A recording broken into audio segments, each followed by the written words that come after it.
估唔到咁細座山都有咁多人有興趣。呢度嘅停車位係好有限公司噶。如果你好似我哋咁大班人，咁你就碌夠啦。堂車肯定停到冇龍宮咁遠。出發前就梗係要熱下身先。你睇下今日我哋嘅 instructor 係咪好有料到呢？真係專業噶。哇！噏完我哋就出發啦。一開始靠住左手邊轉入去，順住條路行入去就會落一個斜坡仔，就係呢個斜坡仔啦。冇睇佢細細條咁啊，真係好容易跣親噶。跣親嘅話點啊？跣親嘅話咪企翻起身繼續行咯。你唔係諗住翻屋企啩？哦，今日嘅天幾靚，白粒包呢條。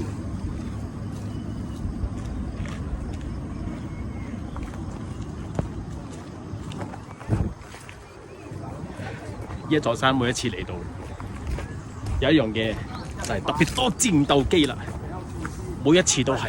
唯一一個最靚嘅風景就係呢度啦，行咗大概3-4分鐘就會到一個好刺激嘅斜坡。呢個斜坡你有選擇性嘅喎，你可以選擇容易啲嘅，或者掹住繩落嘅。你睇緊呢條就係容易落噶啦，但係你哋睇下掹繩落嗰條線，掹住繩落呢個位置係有少少危險，所以要特別小心。如果真係咁好彩嘅話，俾你撲親，真係會連牙仔都冇埋噶。過咗拉繩嘅位置，我哋又話要準備谷翻上去噶咯喎，谷翻上去呢條路係咪好靚呢？我係講緊呢條路啊，你知啦，有啲嘢一定要講清楚先得噶嘛。今日我哋行嘅路線，我哋會落山上山，再落山再上山，總之就一直咁上落啦。今日嘅天氣真係好好，睇落去係咪好正呢？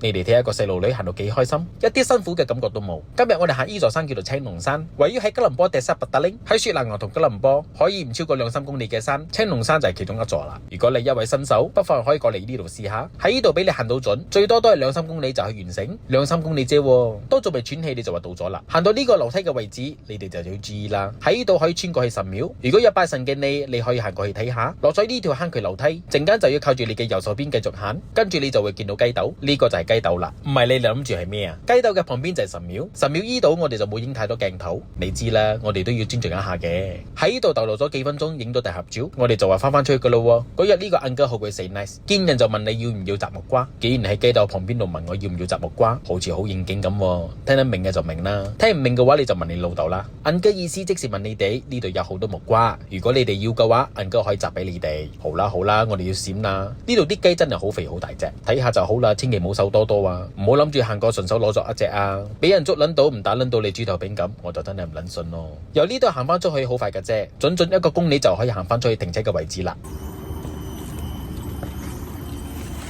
哎喲，你係幫地啲咯，好似落地啲啊。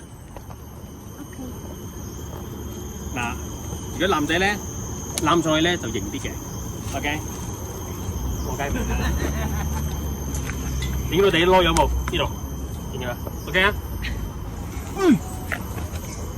，OK。Thank you啊，聽講你演嘅手震噶喎。視頻睇到呢度都已經接近視頻嘅尾聲，陣間我哋會去到高原海鮮飯店，本身係諗住食豬肉粉嘅，不過嗰日豬肉粉要等最少1個小時，到最後我就嗌到碗酸辣粉，酸辣粉齊佢，我自己個人口味10分係俾7分，親兵。你自己試下啦。